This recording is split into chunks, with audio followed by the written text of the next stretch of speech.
Hi, I'm Alice Hoffmann, an indie artist who is specialized in manga artworks.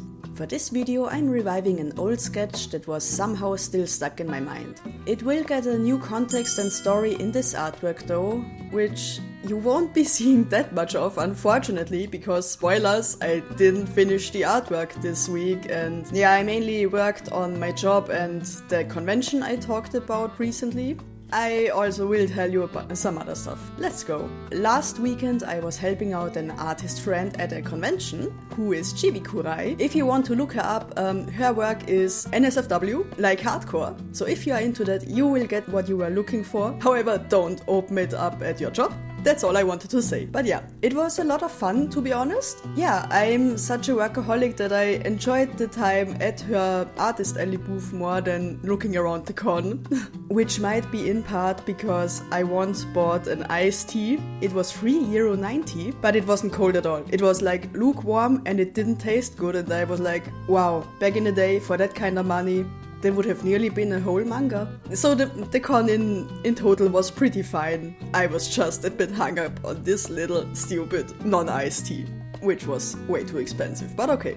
I did some general sales assistant work for her and it was pretty fun, to be honest. All in all, it turned out to be a quite intense weekend with pretty little sleep, but it went also by very fast, and at the end of it we decided to go to a restaurant where you can order as much sushi and other Asian food you want for a flat rate, and it's a very good one. Ebi. By the way, if you are from Vienna, you can guess how much I ate. I don't know anymore because it was a lot. A lot.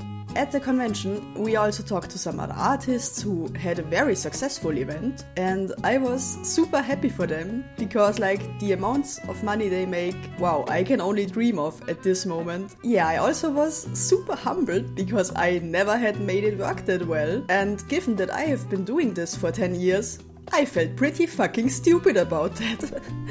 But yeah, so my inner critic was getting super rampant at my past mistakes that I made compared to these people. You know, I acted accordingly to the information I had at the time, but the only thing I was able to think was, wow, if somehow people who went here for the third time made like 3 times more money than I did in my average conventions, I must be a complete idiot. So that was my thinking, and it was a bit hard to get out of it, even though I know, yeah, this is not the way to go, because just beating yourself up doesn't change anything.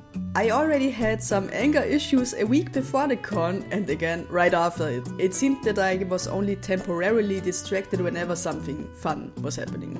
I was a bit hung up on my mistakes and on people I regretted ever meeting in the early past, which I already told you about in my life story thing if you are curious. I realized my wrath is getting really annoying. And I've also been more open with my friends recently about each other's mental health journey, and they were all pretty surprised at just how angry I am and how intense it can be for me whenever like little stuff doesn't go my way. And I suppose I was also a little bit embarrassed about that. There are certain people who didn't even do anything to me, like even somewhat recently, and I can still get furious by repeating my opinions on them, you know, repeating my memories of them in my head and the judgments I have of their character. So now it felt like the right time to try something new to get rid of that stuff.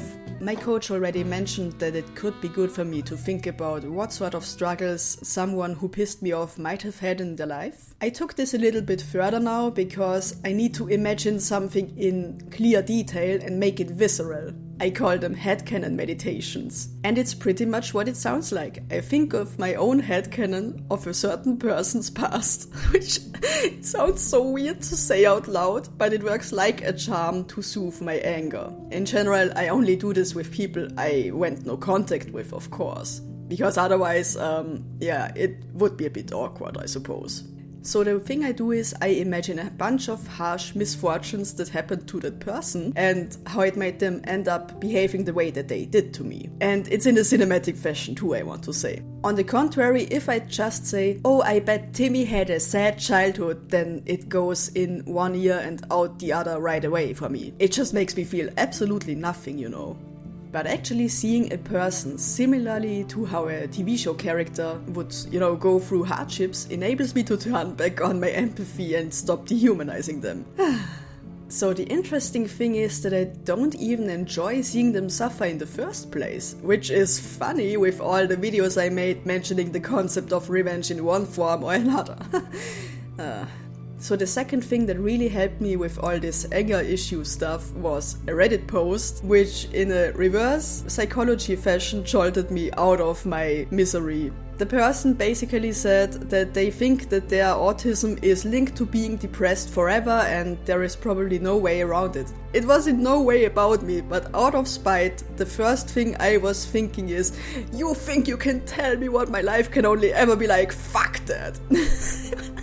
It is so petty, honestly. But it made me decide to absolutely forgive myself for my imperfections and absolutely work on loving myself radically. And from then on out, my anger melted away quite quickly. And also it was nice to actually, write with the person. I didn't write the stuff that I initially thought. I was way more polite and, edited my thoughts, so it was all okay. And then it was nice to see that they also thought that, yeah, this was probably just the darkest point in their journey or whatever, more or less. So, yeah. I guess sometimes talking stuff out, it can do something for both of us.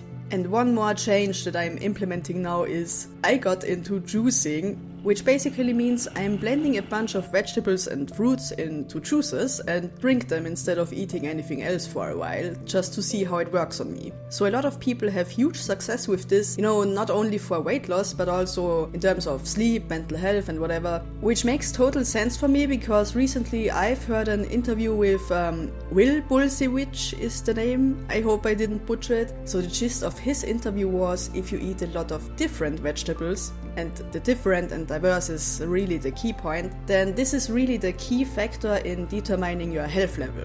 It makes absolute sense for me because whenever I was good with my veggies and ate a mountain of them and didn't skim on them, I felt the best. So let's just take that to the max for some time and see what happens. I'm doing 10 days for now. I probably won't stick with a completely extreme diet forever. I just want to give myself the gift of experiencing the maximum best thing. And maybe, who knows, maybe I will decide differently and say, yeah, I will stick with that. Maybe afterwards I will say, yeah, I don't need any treats in quotation marks that just make me feel like garbage. So I've been doing it for a little more than a day now, and for now I've been a little tired. I've heard there can be quite some different side effects for people who are, for example, super dependent on caffeine, who can then get really huge urges and withdrawal effects. So I don't have that, which is pretty nice, I think.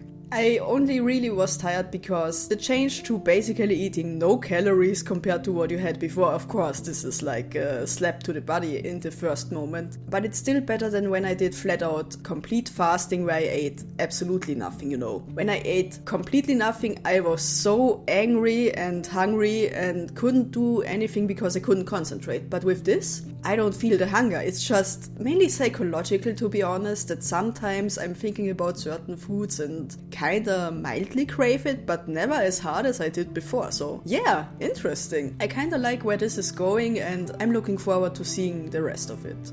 I hope you enjoyed today's video. The colored version of the drawing will probably be done in 2 weeks. And the next video is going to be a new paint over critique because we got a submission. Yay! Okay, hope you are having a great week, and if there are any changes you want to implement for yourself and you haven't had the courage to do, here is the sign, give it a try and have fun.